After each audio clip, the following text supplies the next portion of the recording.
حتى اوكي متين اوكي متين لايت اوكي متين ذيك كاميرا هاي خلاص بدرنا والله ما هذا نوصل جيب سوون بلا بينا انت كبرونا واحمد ويديني سبس ka hadlaa هاي اوكي هاي السلام عليكم دياد بانو دي سلامنا dhamaantiinba baada saxaafada aad baad u mahadsantihiin soo dhaweyntii waraysiga halka naga qaadaysaan waxaan ku suganahay Somali National Theatre ee Muqdisho anigoo fanaaniin badan waa wada soconaa qurbaan ka nimi barnaamij balaaran baan wadnaa halka waxaan uga mahadcelinayaa Cabdifataah Xalane afhayeenka gobolka Banaadir oo aad noogu soo dhaweeyay fanaaniin kale waa bari kamid ah khatra dhamaantiinba aad baan idinku mahadcelinayaa kule aanu hadalka aad ugu wanaagsanida kule barnaamij balaaran baan wadnaa oo ciida iyo 26 June iyo 1 Luulyo isku jira insha Allah ayaan waqti farxad la qaadano shacabka reer Muqdisho aad baan u faraxsanahay farxadeeda laba koobi karo marka insha Allah barnaamijyada iyo waqtiga dhacayaan iyo sida isugu daba dhacayaan gadaal baan ka soo sheegi doonaa insha Allah laakiin imika waa nabadnimo xamarna de waa nabad ma sha Allah aad baan idin salaamaya waxaan ku soo dhaweynayaa fanaanka al-ustaad oo Cabdiwahaab Maxamed Booska marka hore aad baan idin salaamayaa dhammaan bulshooyinka Soomaaliyeed meel kastoo dunida ka joogtaan si gaar ah macnaha reer Muqdisho waan salaameynaa hadda ayaan nimid safar dheer ayaan soo galay waxaan u soo galnay hilow aan dalkayaga iyo dadkayaga u qabnay waxaan u nimid inaanu nabadda dalkeena adkeyno dadkayaga aanu la joogno umana niman inaanu noqonaba haddaan doono inaanu iska joogno ila dalkeenaga iska leh Soomaha waxaan u nimid inaanu barnaamijyada sida Cabdi uu sheegay 26 June 1 July 27 oo ay leedahay dawladda walaalaheena oo dhiigeena oo Djibouti in aanu barnaamijyo noocaas ka qayb galno barnaamij ciideed gaar ah oo shacabka aan ugu talagalay uu jira ama ciida kadib ha noqoto ama maalmo kadib ha noqoto dib aan uga soo sheegaynaa muhiimaddu in aanu ku faraxsanahay in dalkayaga aanu nimid in aanu idin sheegno si gaar ah macnaha afhayeenka duqa magaalada Cabdifataah waan ugu mahadcelinaynaa fanaanad legend waa bari legend Shamso aad baan ugu mahad gudoomiyayaal badan baa macnaha jooga oo degmooyinka magaalada kamid ah iyagana aad baan ugu mahadcelinaynaa warbaahinta qaranka Soomaaliyeed ama warbaahinta Soomaaliyeed ee halkan hadda horteeda taagan waan uga mahadcelinaynaa dhammaan shacabweynaha magaalada Muqdisho waxaanu leenahay ciid wanaagsan waxaa kaloo ila aan idinka ilmaamay fanaankii musicianka Mustafa Karaama iyaguna way soo degayaan insha Allah caawa ila bariba iyaguna iman doonaan insha Allah ayaa iyaguna wada gadaal bay ka soo socdaan diyaarada kala duwan baan soo raacnay way noo saamixi weeday inaan isku mar wada nimaadaan jeclayn laakiin insha Allah iyaguna way iman doonaan barnaamijkuna waa balaaran yahay aad iyo aad baan idinku mahadcelinaynaa Ramadaan mubaarak baan leenahay ciid mubaarak baan leenahay dadkii qaraxyadii dhacay Muqdisho ku geeriyoodayna Allah u naxariisto intii dhaawacna Ilaahay ha caafiyaan leenahay aad iyo aad baad u mahadsantiin dhammaan inta soo dhaweysay iyo shacabka reer Muqdisho aad baan idin salaaminaa idinkuna mahadcelinaynaa waa mahadsantiin sidoo kale macnaha annagu in aanu dalka lacag ka qaadno umaanan iman dalka in wixii aanu ka helno aanu dib u gelino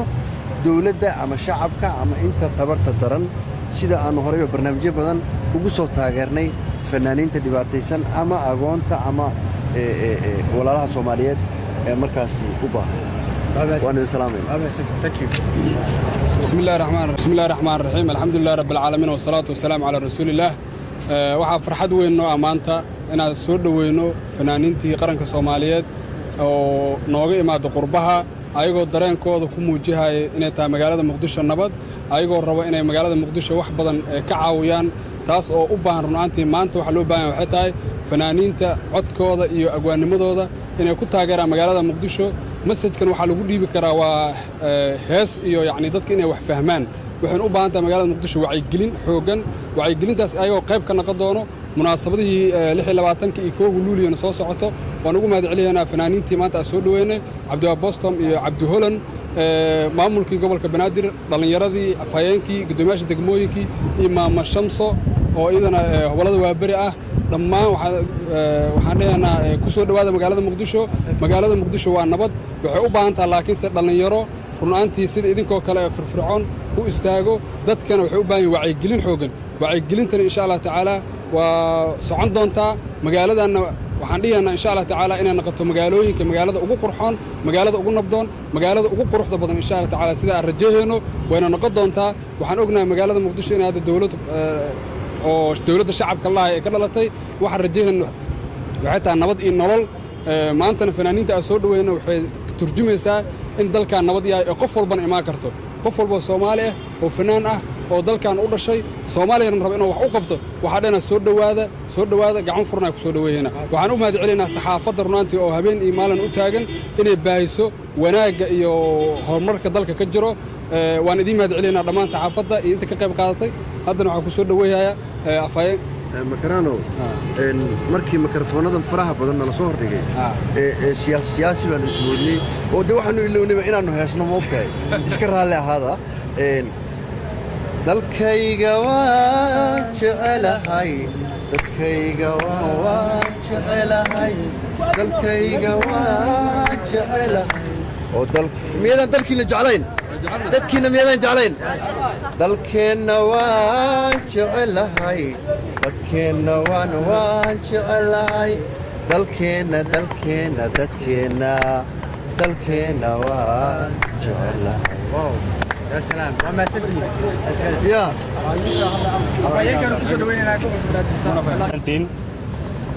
waxaan soo dhaweynaynaa walaalaha fanaaniinta Soomaaliyeed ee waddanka yimid waxaan taaganahay tiyaatarkii qaranka Soomaaliyeed National Theatre Abdi Holan iyo Abdulwahab Boska iyo Mustafa Karama oo imaanaya hadda hani UK iyo Hodan Umar Dulle waa fanaan dhalay dhammaantood waxaan leenahay ku soo dhawaada magaalada Muqdisho waxaan idinku soo dhaweynayaa magacayga iyo magaca gudoomiyaha gobolka Banaadir iyo dhammaan shacabka Soomaaliyeed ee xamar degan xamar waa magaaladiinii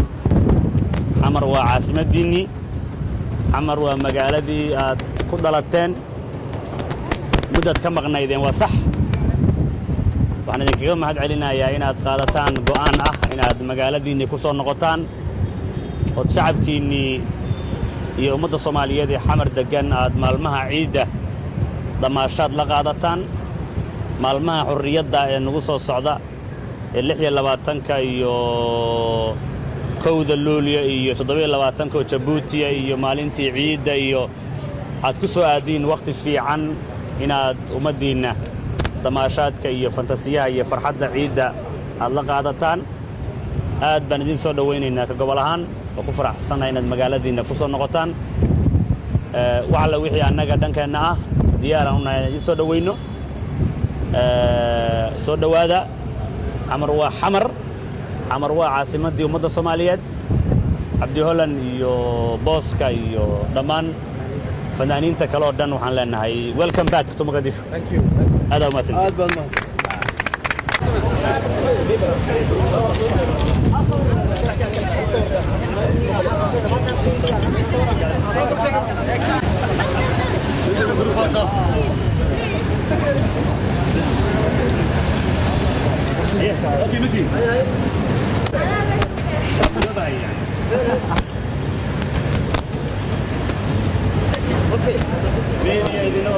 intii fanaaniinta rabta inay waraysi gaara ka qaadato way soo wacaysaa waa diyaar markii nastaan